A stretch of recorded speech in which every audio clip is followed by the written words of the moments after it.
Good morning. I'm going to say some things today about being more in the moment, whatever that might mean.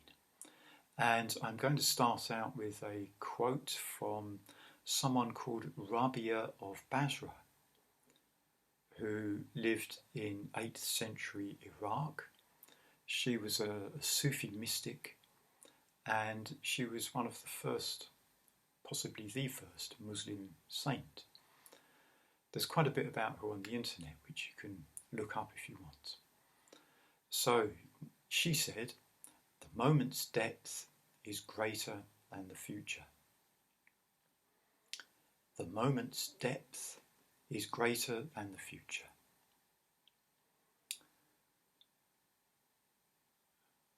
We do spend time in the moment, but we spend a lot of time in the future as well. We spend a lot of time thinking ahead, planning ahead, and sometimes, of course, that is necessary. I'm not saying we should never plan anything. But we could consider whether the future, which is unknown, whether that is actually more important or deeper than the present. How can it be? The moment's depth is greater than the future. How often do we really get into the moment's depth? I guess right now a lot of people are getting fed up with lockdown. They want to get their lives going again. Maybe they feel as though their lives are on hold. And if you're working in the world, if you've got a business to run perhaps, then of course you need to get that going again. But maybe we miss out on things that happen in the present moment because we're too concerned with what may happen in the future. The moment's depth really is something where we don't really perceive or experience the past or the future. We just experience what's happening right now. I think a lot of people don't really want to be in the present moment. A lot of people are perhaps afraid of the space which they think might open up if they're not doing anything particular, meditating. So when we meditate, we do clear space, we create space, we try and declutter our minds, we try and move away from habitual thinking and get more into our direct experience, our experience which is happening right now. And this is difficult to do. I know in my own experience it's difficult to do, but I also know that it is doable and it's extremely rewarding. It's a very rich experience to know clearly what we are doing, that we are actually in the present moment, we are embodied right now.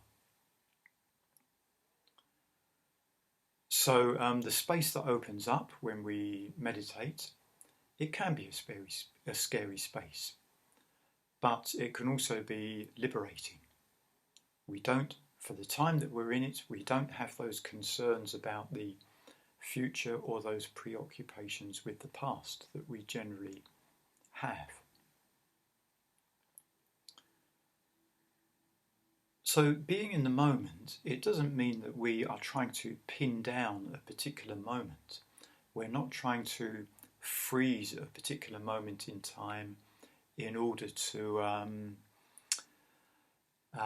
experience its fullness or anything like that. Because there is no such thing as a fixed moment in time. I think experience is very much like a river. Well, Buddhism tells us that experience flows, it's process orientated. In fact, it's all to do with process, things arising and things passing. So none of it is fixed, so we can't fix a particular moment. So when we talk about being in the moment, what we mean really is that we allow ourselves to be present in the continual flow of moment after moment after moment. So we immerse ourselves in this river, this flow of experience. If you're looking at a river, you can't really identify any one part of that moving river as being the river, the essence of the river. The river is the whole experience. So our awareness, when we are in the present moment, our awareness is just concerned with the flow, with the presence, with the being in that flow. Whatever arises and whatever ceases, it's all just part of the flow, part of the river of our experience. So not trying to fix anything. The moment's depth is greater than the future. If we spend all our time, or most of our time, thinking ahead, thinking about what may happen in the future, then surely we miss out on what's happening right now. Although there are many frustrating things about lockdown, there are also many wonderful things to be experienced in this time.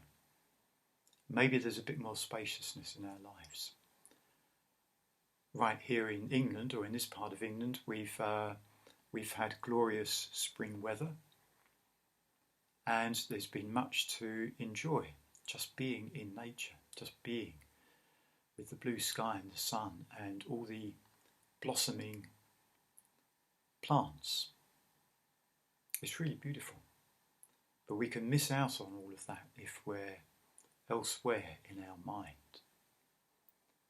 Really, we only are wherever our mind is, wherever our mind takes us. So in my life, in my experience, it's a continual practice of mine to come back to the present, because often I just get pulled away. I get thinking about something, planning something, and of course that's necessary. Sometimes, we all need to plan things, but we can be aware that that's what we're doing. We can be present in the planning of things. But we can also be present in experience when we're not planning things. And we can be present in experience whether we're meditating or whether we're not. So it's very much about engagement, being able to put ourselves wholeheartedly into whatever we're doing. That's something which I often find quite difficult. But it's something I find very necessary, very good to do when I'm playing music, especially playing music with other people. I get right into it, I get engaged. I'm in the flow of moments then, where there seems to be no difference really between past and past and future. There's just this present flow of things. Also, meditation is a great opportunity to work on this. And the best ways of coming into our experience, into our direct experience in meditation are through body awareness and through breathing awareness. So we're trying to be present in the body, we're trying to be present with the breath so that we clearly know that we're in the body and we clearly know that we're experiencing the breath. Or you could almost say that we are the breath. We are breathed in those moments.